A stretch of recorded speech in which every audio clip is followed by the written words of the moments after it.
Sudah sarapan? Sudah minum susunya? Tanya Daryl pada Farah saat melakukan panggilan video. Farah terlihat mengangguk, wajahnya sedikit pucat. Udah, tapi sedikit. Soalnya mual banget, baru masuk sedikit aja udah muntah lagi. Jelas Farah. Yang penting ada yang masuk ke perut kamu, jangan sampai kosong ya, kata Daryl. Farah memutar bola matanya. Iya, ada yang masuk, cuma sebentar. Setelah itu keluar lagi, sama aja perutnya kosong lagi kan. Daryl jadi tidak tega melihat Farah. Wajah cantiknya yang biasanya selalu terlihat fresh, kali ini jadi terlihat layu dan pucat. Aru mana? Tanya Daryl kemudian. Ini lagi pijat kakiku. Farah mengarahkan kamera gawainya ke arah Arum yang sedang memijat kaki Farah. Tanpa Arum melambaikan tangannya pada Daryl. Kamu sudah makan siang? Tanya Farah kemudian pada Daryl. Belum, kerjaanku banyak. Tapi sebentar lagi aku usahain untuk makan siang. Sekalian bertemu klien. Farah mengangguk. Kalau sudah pulang kerja nanti, telepon aku lagi ya. Daryl memandang curiga. Kenapa? Kangen ya? Godanya. Karena kamu jauh itu, dari tadi pagi aku udah berkali-kali mual dan muntah. Kemarin waktu kamu di sini mualku nggak separah hari ini. Hari ini kepalaku juga pusing banget. Rasanya seperti terombang-ambing di lautan. Aku sekarang jadi merasa aneh kalau kamu jauh. Daryl menghela napasnya. Seandainya Farah mau untuk tinggal di Jakarta, tentunya semua jadi lebih mudah. Daryl juga tidak repot untuk bolak-balik. Tapi kembali lagi karena Farah juga punya pekerjaan di sana. Dan Daryl pun akhirnya harus menerima apapun itu pilihan Farah. Oke, nanti aku akan usahakan untuk terus menghubungi kamu. Yang penting ingat, kamu harus tetap makan. Biarpun sedikit ya, kata Daryl dengan perhatian. Farah mengangguk sambil tersenyum.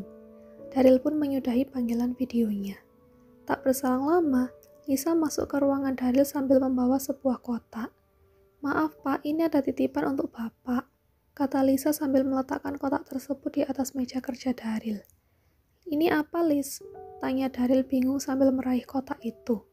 Sepertinya kue Pak, saya tadi dititipkan oleh security. Katanya dari ibu-ibu pekerja toko kue dekat sini. Jelas Lisa. Toko kue? Maksudnya toko cheesecake? Tanya Daryl lagi sambil menunjuk nama toko yang tertulis di kotak tersebut.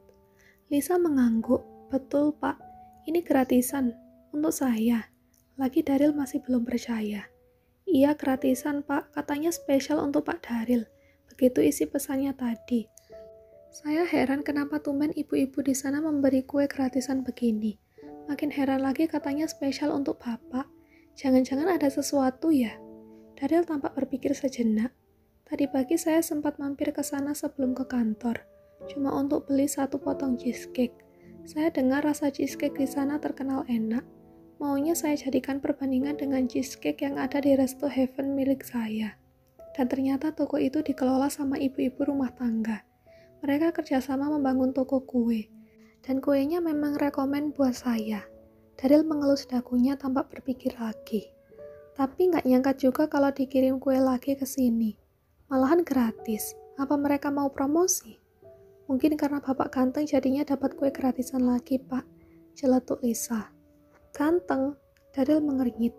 Sebelumnya biarpun dirinya memang sudah ditakdirkan ganteng sedari lahir, tapi baru belakangan ini gantengnya itu membawa berkah. Belakangan ini juga jadi banyak perempuan yang tiba-tiba saja jadi mengeluh-ngeluhkan ketampanannya. Baik itu dari remaja putri, ibu-ibu, sampai nenek-nenek. Daryl merasa aneh pada dirinya sendiri. Bukannya saya memang ganteng dari dulu ya?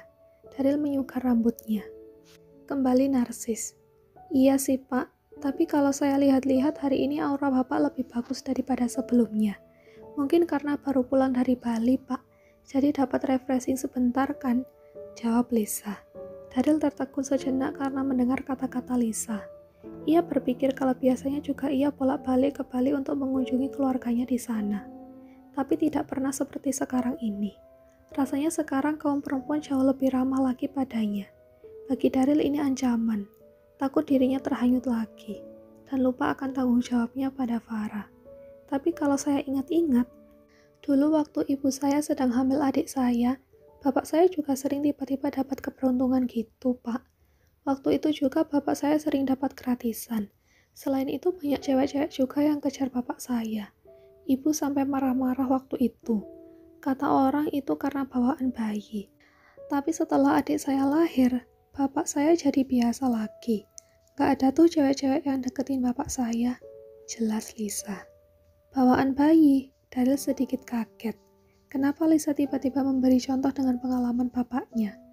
Iya, kata orang bawaan bayi. Tapi itu kan bapak saya, Pak. Kalau Pak Daryl tentunya bukan masalah bawaan bayi. Kan bapak belum menikah. Mungkin kebetulan aja bapak lagi beruntung. Kata Lisa lagi. Gara-gara mendengar penjelasan Lisa itu, Daryl jadi merasa kalau ini semua masuk akal. Karena semenjak Daryl mengetahui kalau Farah hamil, jadi banyak perempuan yang tiba-tiba saja mendekati Daryl. Seperti waktu dirinya menjadi pedagang sate dadakan, dan juga pedagang gado-gado dadakan.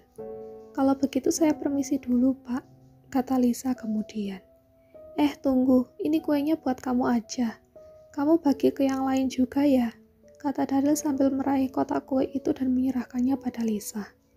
Ini beneran, Pak, kan kuenya katanya khusus buat Bapak. Iya, kamu aja yang makan. Saya mau pergi bertemu dengan petinggi perusahaan Jaya Nusa Group.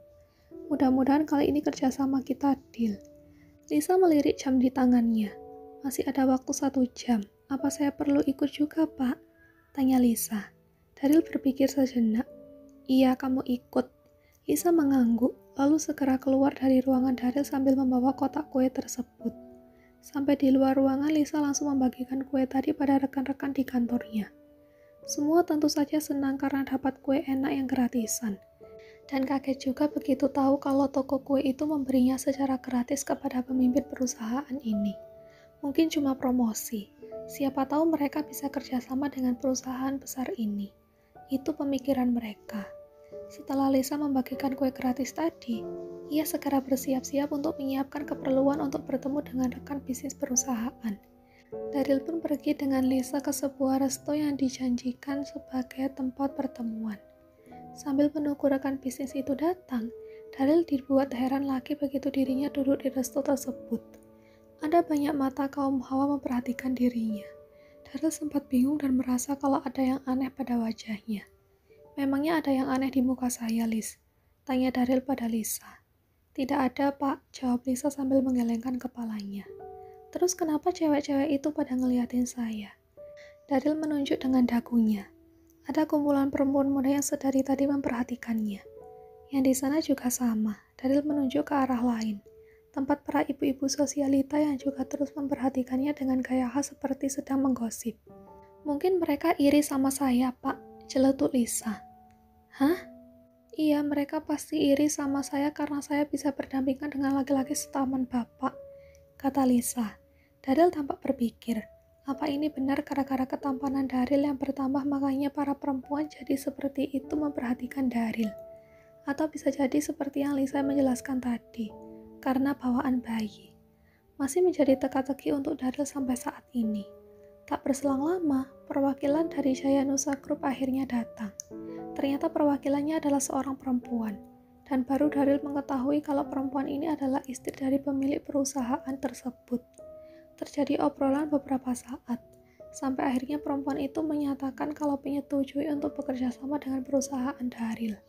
Daryl senang bukan main. Pasalnya perusahaan ini terkenal agak susah untuk diminta kerjasama. Biasanya pemilik perusahaan itu yang mengatur siapa saja yang akan diajak kerjasama.